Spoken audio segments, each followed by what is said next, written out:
ಕಟಾನ್ಗಟ್ಟಿ gym body ಥರ bulky body, white cooling ತಿರ್ಕೊಂಡು ಹಿಂಗಿರೋದು. ಅವ್ರು ಕಳ್ಳು ಕುಡ್ದು ಚೆನ್ನಾಗಿ ಕೆಲಸ ಮಾಡ್ತಾರೆ. ನೈಟ್ ಹೊತ್ತು ಊಟ ಒಂದು ರಾಗಿ ಅಂಬ್ಲಿ ನಾವು ಕುಡ್ದು ಕಳ್ಳು ಮಡ್ಕೆಲ್ಲಿ ಕುಡಿತಾ ಇದ್ರು ಆಗಿನ ಕಾಲದಲ್ಲಿ. ದೊಡ್ಡ ವೆಂಕಟೇಶ್ವರ ಸ್ವಾಮಿ ಅಂದರೆ ವೆಂಕಟೇಶ್ವರ ಸ್ವಾಮಿಗಳಲ್ಲೇ ದೊಡ್ಡ ವೆಂಕಟೇಶ್ವರ ಸ್ವಾಮಿ ಅಂತ ಬರುತ್ತೆ ಹೆಸರು. ಅಡಿಯಾಗಿ ಬೆಂಗಳೂರಲ್ಲಿ ಬಿಲ್ಡಿಂಗ್, ನೀವು ಈ ಥರ ಬಿಲ್ಡಿಂಗ್ ಇರಲಿಲ್ಲ ಆಗ, ಮನೆಗಳು ಇರಲಿಲ್ಲ.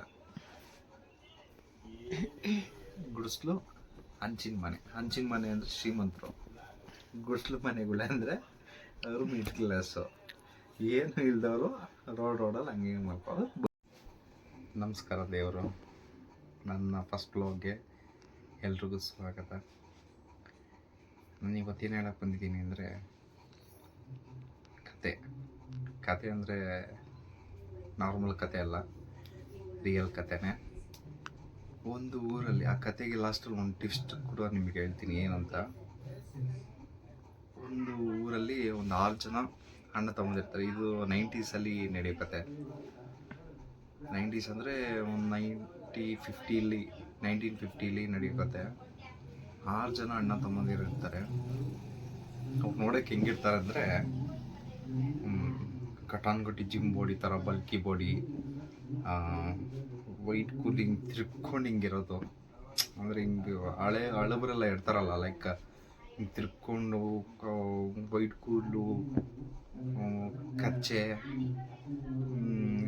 ಮಣ್ಣು ಕೆಲಸ ಮಾಡೋರು, ಬೋಗಿ ಜನಾಂಗದವರು. ನಮ್ಮ ಆ ಥರ ಇದ್ದವರು ಅವ್ರು ಕಳ್ಳು ಕುಡ್ದು ಚೆನ್ನಾಗಿ ಕೆಲಸ ಮಾಡ್ತಾರೆ. ನೈಟ್ ಹೊತ್ತು ಊಟ ಒಂದು ರಾಗಿ ಅಂಬ್ಲಿ ನಾವು ಕುಡ್ದು ಕಳ್ಳು ಮಡ್ಕೆಲ್ಲಿ ಕುಡಿತಾ ಇದ್ರು ಆಗಿನ ಕಾಲದಲ್ಲಿ. ಆ ಥರ ನಮ್ಮ ಮುತ್ತಾತಂದಿರೋ ಹಂಗಿದ್ದಾಗ ಅವ್ರು ಫಸ್ಟ್ ಟೈಮ್ ಎಲ್ಲ ಕೆಲಸ ಮಾಡಿ ಬಂದು ಮಲ್ಕೊಂಡಿದ್ದಾಗ ದೇವ್ರ ಕನಸಲ್ಲಿ ಹೋಗ್ತಾರತ್ತೆ. ಅವ್ರಿಗೆ ದೇವ್ರ ಕನಸಲ್ಲಿ ಹೋಗಿ, ನೋಡಪ್ಪ ನಾನು ಇಂಥ ಜಾಗದಲ್ಲಿದ್ದೀನಿ, ಇಂಥ ಮರದಲ್ಲಿದ್ದೀನಿ, ಬಂದು ನಾನು ಎತ್ಕೊಂಡು ಬನ್ನಿ, ನಿಮ್ಮ ವಂಶನ ಉದ್ಧಾರ ಮಾಡ್ತೀನಿ ಅಂತ ಹೇಳ್ತಾರೆ. ಮೊದಲೇ ನನ್ನ ತಾತಂದಿರು ಏನೋ ಮಾತೆ ಕೇಳಲ್ಲ ಅವರು. ಅವ್ರಿಗೆಲ್ಲ ನಾಟಿ ಸ್ವಭಾವ ಅಂದರೆ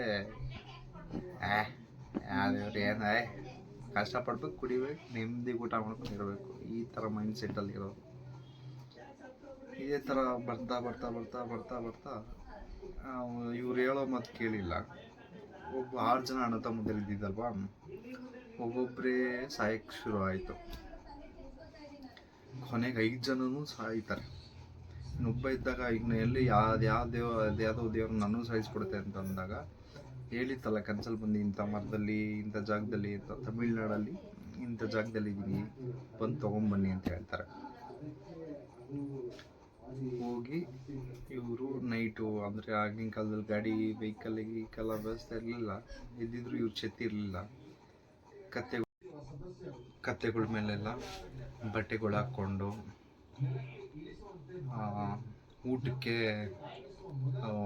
ಬಟ್ಟೆಯಲ್ಲಿ ಮುದ್ದೆ, ಬಿಸಿ ಮುದ್ದೆ, ಈ ಟವಲ್ಗಳಲ್ಲಿ ಇಟ್ಕೊಂಡು ಅದನ್ನು ಕಟ್ಕೊಂಡು, ಮುದ್ದೆ ಒಳಗಡೆ ತೂತು ಮಾಡಿ, ಅಂದರೆ ಒಂದು ಮುದ್ದೆಯಲ್ಲಿ ಆ ಸೆಂಟ್ರಲ್ಲಿ ತೂತು ಮಾಡಿ ಅದಕ್ಕೆ ಖಾರ ಅಂತಾರೆ, ಗೊಜ್ಜು ಅಂತಾರೆ, ಅದನ್ನು ಹಾಕ್ಕೊಂಡು ಅದ್ರ ಮೇಲೆ ಬಟ್ಟೆ ಎಲ್ಲ ಹಿಂಗೆ ಸುತ್ಕೊಂಡು ಹಾಕ್ಕೊಂಡು, ಅದು ಬಟ್ಟೆ ಊಟ ಎರಡು ಹಾಕೊಂಡು ಕತ್ತೆ ಮೇಲೆ ಸವಾರಿ ಮಾಡೋರು.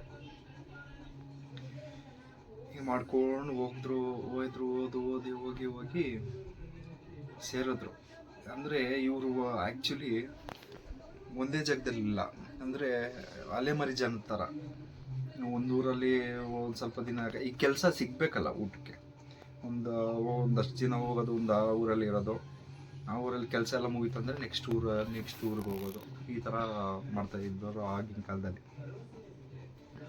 ನಾವು ಆಮೇಲೆ ಲಾಸ್ಟ್ಗೆ ಎಲ್ಲಿ ಬಂದು ಇದು ತಳ ಊರಿದ್ರು ಅಂತಲೂ ಹೇಳ್ತೀನಿ. ಅಲ್ಲೋದ್ರು, ಅಲ್ಲಿ ಹೋಗಿ ಎಷ್ಟು ಒಂದು ವಾರ ಏನೋ ನಡ್ಕೊಂಡು ಆ ಕತ್ತೆ ಮೇಲೆ ಸವಾರಿ ಮಾಡ್ಕೊಂಡು ಹೋಗಿ ಸಿಗುತ್ತೆ. ಆ ದೇವ್ರು ಹೇಳಿದ ಕನಸಲ್ಲ, ಅಲ್ಲಿಗೆ ಒಂದು ಕಲಶ, ಆ ದೇವ್ರದ್ದು ಜತ್ತಿ ಅನ್ನೋದು ಅಲ್ಲೊಂದು ಇರುತ್ತೆ, ಸಿಗುತ್ತೆ. ಎತ್ಕೊಂಡು ಬರ್ತಾರೆ. ಒಂದು ಪೆಟ್ಟಿಗೆ, ಕಬ್ಬಿಣದ ಪೆಟ್ಟಿಗೆ ಅಂದರೆ ಟ್ರಂಕ್. ಆ ಟ್ರಂಕಲ್ಲಿ ಇಟ್ಕೊಂಡು ವಾರಕ್ಕೊಂದಿನ ಶನಿವಾರ ಪೂಜೆ ಮಾಡ್ಕೊತಾ ಬರ್ತಾ ಇರ್ತಾರೆ. ಫಸ್ಟು ಕೊಡಗುಲಿದ್ರು ಇವರು. ಕೊಡಗುಲಿ ಮುಗಿಸ್ಕೊಂಡು ಅದಾದಮೇಲೆ ರಾಮನಗರ,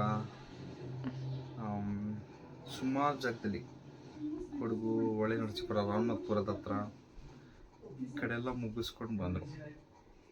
ಈ ದೇವರ ಹೆಸರು ಬಂದು ವೆಂಕಟೇಶ್ವರ ಯಲ್ಲಮ್ಮ ದೇವಿ ಅಂತ, ಅಣ್ಣ ತಂಗಿ. ಆ್ಯಕ್ಚುಲಿ ರೇಣುಕಲ್ಲಮ್ಮ ದೇವಿ ಬಂದು ಅದೊಂದು ಶಕ್ತಿ, ಹೆಣ್ಣು ತಾಯಿ.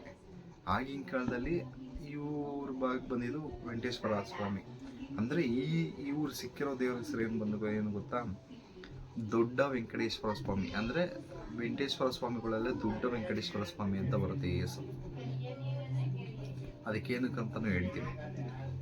ಅದಾದಮೇಲೆ ಪುಟಾಣಿ ಯಲ್ಲಮ್ಮ ಹೆಂಡತಿಯವ್ರ ಹೆಸರು, ಅಣ್ಣ ತಂಗಿ ಎತ್ಕೊಂಡ್ಬರ್ತಾರೆ. ಅದಾಗ್ತಾ ಆಯ್ತಾ ಇವ್ರಿಗೂ ಆಗಿನ ಕಾಲದಲ್ಲೆಲ್ಲ ಕಾಂಟ್ರಾಕ್ಟ್ ಕೆಲಸ, ಅಂದರೆ ರೋಡ್ಗಳು ಮಾಡೋದು. ಈಗ ನೀವು ಒಂದು ಅಬ್ಸರ್ವ್ ಮಾಡ್ಬೋದು, ಕನಕಪುರದಲ್ಲೆಲ್ಲ ಬಟ್ಲುಗುಂಡಪ್ಪ ದೇವಸ್ಥಾನ ಇದೆ, ಅಲ್ಲಿ ಮೇನ್ ರೋಡ್ ಪಕ್ಕ ಎಲ್ಲ ಇದೆಯಲ್ಲ ಪೈಪ್ಲೈನ್ ರೋಡ್ಸ್ ಎಲ್ಲ, ಅದೆಲ್ಲ ನಮ್ಮ ತಾತಂದೆ ನಮ್ಮ ಬೋವಿ ಚೆನ್ನಾಗಿದ್ದವರೇ ಮಾಡಿರೋದು. ಈ ಥರ ಎಲ್ಲ ಕಷ್ಟಪಟ್ಕೊಂಡು ಮಾಡ್ತಾ ಬರಬೇಕಾದ್ರೆ ದೇವ್ರಿಗೆ ಇವ್ರಿಗೆ ಒಳ್ಳೇದು ಮಾಡ್ತಾ ಬರುತ್ತೆ. ಇದಾದಮೇಲೆ ಇವ್ರ ಕನಸಲ್ಲಿ ಒಂದ್ಸರಿ ತಿರುಪತಿಗೆ ಹೋಗ್ಬೇಕು ಅಂದ್ಕೊತಾರೆ ಇವರು. ಎಲ್ಲ ಒಳ್ಳೇದಾಗ್ತಿದೆಯಲ್ಲ, ಒಳ್ಳೆ ಸಂಪಾದನೆ ಆಗ್ತಾಯಿದೆ, ನಮ್ಮ ವಂಶದ ಒಳ್ಳೆ ಉದ್ಧಾರ ಆಗ್ತಾಯಿದೆ, ಒಂದ್ಸರಿ ತಿರುಪತಿಗೆ ಹೋಗ್ಬರೋಣ ಅಂದ್ಬಿಟ್ಟು, ಆಗಿನ ಕಾಲದಲ್ಲಿ ಗುಡಿಸ್ಲು ದೇವಸ್ಥಾನ. ಈಗ ಅಲೆಮಾರಿ ಜನ ಥರ ಪೂಜೆಗಳು ಮಾಡ್ಕೊಂಡು ವಾರ ಮಾಡ್ಕೊಂಡು ಲಾಸ್ಟಿಗೆ ಬಂದು ಬೆಂಗಳೂರು ಮಹಾಲಕ್ಷ್ಮಿ ಹೋಟೆಲ್ ನಿಲ್ಸಾದ್ಮೇಲೆ ದೇವಸ್ಥಾನ ಗುಡಿಸ್ಲಲ್ಲಿ ಇದ್ದಿದ್ದು. ಗುಡಿಸ್ಲಲ್ಲಿದ್ದಾಗ ಎಲ್ಲರೂ ಹಬ್ಬಗಳು ಮಾಡ್ತಾಯಿದ್ರೆ ನಮ್ಮ ತಂದೆಯವರು ನಮ್ಮ ತಾತವರು ಈ ಗುಡಿಸ್ಲಿಗೆ ಎಲ್ಲ ಪಟಾಕಿಗಳು ಹಚ್ಚಿದ್ರೆ ಗುಡಿಸ್ಲ ಮೇಲೆ ಪಟಾಕಿ ಬಿದ್ದು ಬೆಂಕಿ ಹಚ್ಕೊಂಡ್ಬಿಡುತ್ತೆ ಅಂತ ಗುಡಿಸ್ಲು ನೋಡ್ಕೊಂಡು ನೈಟೆಲ್ಲ ಕಾಯ್ಕೊಂಡಿರೋರು. ಅಷ್ಟು ಬಡತನ ಆಗ. ಹಂಗೂ ಭಗವಂತ ಸ್ವಲ್ಪ ಊಟಕ್ಕೆ ಬಟ್ಟೆಗೆ ಎಲ್ಲ ತೊಂದರೆ ಕೊಡ್ದಂಗೆಲ್ಲ ನೋಡ್ಕೊಂಬಂದರು. ಹಿಂಗೆ ತಿರುಪತಿಗೆ ಹೋಗ್ಬೇಕು ಅಂತ ಇವ್ರ ಮನ್ಸಲ್ಲಿ ಬಂದಾಗ ದೇವಸ್ಥಾನ ಗುಡಿಸ್ಲು ಮುಂದೆ, ಆಗೆಲ್ಲ ಬೆಂಗಳೂರು ಈಗ ನೋಡ್ತಾ ಇದ್ರಲ್ಲ, ಅದು ಅಡಿಗೂ ಬೆಂಗಳೂರಲ್ಲಿ ಬಿಲ್ಡಿಂಗ್, ನೀವು ಈ ಥರ ಬಿಲ್ಡಿಂಗ್ ಇರಲಿಲ್ಲ ಆಗ, ಮನೆಗಳು ಇರಲಿಲ್ಲ. ಗುಡಿಸ್ಲು ಹಂಚಿನ ಮನೆ ಅಂದರೆ ಶ್ರೀಮಂತರು, ಗುಡಿಸ್ಲು ಮನೆಗಳು ಅಂದರೆ ಅವರು ಮಿಡ್ಲ್ ಕ್ಲಾಸು, ಏನು ಇಲ್ದವರು ರೋಡಲ್ಲಿ ಹಂಗೆ ಮಾಡ್ಕೊಂಡು ಬಡವರು. ಇದು ಆಗಿನ ಕಾಲದಲ್ಲಿ. ಮುಗಿಸ್ಕೊಂಡು ದೇವಸ್ಥಾನ ಗುಡಿಸ್ಲು ಮುಂದೆ ಮಲ್ಕೊಂಡಿರ್ಬೇಕಾದ್ರೆ, ತಿರುಪತಿಗೆ ಹೋಗ್ಬೇಕಲ್ಲ, ಕಾಸಿಲ್ಲ, ಏನು ಹಿಂಗೆ ಅಂತ ಯೋಚನೆ ಮಾಡ್ಕೊಂಡಿರ್ಬೇಕಾದ್ರೆ ಕನಸಲ್ಲಿ ಅಂದರೆ ನಮ್ಗೆ ಹೆಂಗೆ ಹೇಳಿದ್ದಾರೆ ನಮ್ಮ ದೊಡ್ಡವರು ಹಿರಿಯವರು, ಅಂದರೆ ನಾವು ಯಾರು ತುಂಬ ಗೌರವ ಕೊಡ್ತೀವಿ, ನಾವು ಯಾವ ಪ್ರೀತಿಯಿಂದ ನೋಡ್ಕೋತೀವೋ ಅವ್ರ ಮುಖಾಂತರ ಕನಸಲ್ಲಿ ಬರ್ತಾರೆ. ಅವ್ರ ಮುಖಾಂತರ ಕನಸಲ್ಲಿ ಬಂದು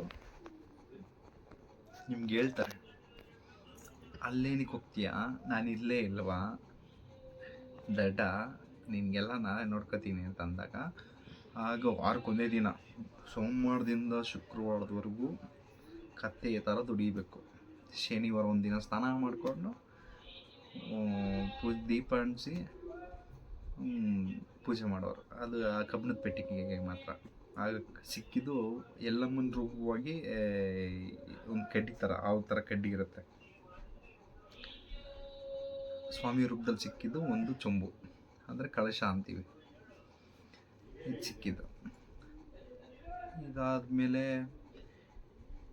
ದೇವಸ್ಥಾನ ಹಂತವಾಗಿ ಬೆಳೀತು. ದೇವರು ಎಲ್ಲರಿಗೂ ಒಳ್ಳೇದು ಮಾಡ್ತು. ಇದೇ ಥರ ನಿಮಗೆ ಇನ್ನೂ ಪಾರ್ಟ್ 2 ಬೇಕಂದರೆ, ಇನ್ನೂ ತುಂಬ ಇದೆ ಸ್ಟೋರಿ. ಪಾರ್ಟ್ 2 ಬೇಕಂದರೆ ಸಬ್ಸ್ಕ್ರೈಬ್ ಮಾಡ್ಕೊಳ್ಳಿ, ಲೈಕ್ ಮಾಡಿ, ಶೇರ್ ಮಾಡಿ. ನಾನು ಹೇಳಿದ್ದು ಫಸ್ಟ್ ಟೈಮ್ ವ್ಲಾಗ್ ಮಾಡ್ತಾ ಇರೋದು. ನಿಮ್ಗೆ ಇಷ್ಟ ಆದರೆ ನಾನು ವ್ಲಾಗ್ ಮಾಡಬೇಕಂತ ಫಿಕ್ಸ್ ಆಗಿ ಹೋಗಿದ್ದೀನಿ. ನೀವು ಚೆನ್ನಾಗಿರೋವರೆಗೂ, ಚೆನ್ನಾಗಿದೆ ಅಂತ ನೋಡೋವರೆಗೂ ನಾನು ಬಿಡಲ್ಲ, ನಾನು ಮಾಡ್ತಾನೇ ಇರ್ತೀನಿ. ಕೊನೆವರೆಗೂ ಮಾಡ್ತಾನೆ ಇರ್ತೀನಿ. ನಿಮ್ಗೆ ಇಷ್ಟ ಆಗಲೇಬೇಕು, ಯಾವತ್ತಾನೋ ಒಂದಿನ ಸಬ್ಸ್ಕ್ರೈಬ್ ಮಾಡ್ಕೊಳ್ಳೇಬೇಕು, ಅಷ್ಟು ಕಷ್ಟಪಡ್ತೀನಿ, ಆನೆಸ್ಟಾಗಿದ್ದೀನಿ. ನಿಮ್ಗೆ ಇಷ್ಟ ಆದರೆ ಲೈಕ್ ಮಾಡಿ, ಶೇರ್ ಮಾಡಿ, ಸಬ್ಸ್ಕ್ರೈಬ್ ಮಾಡ್ಕೊಳ್ಳಿ ನನ್ನ ಚಾನಲ್ನ.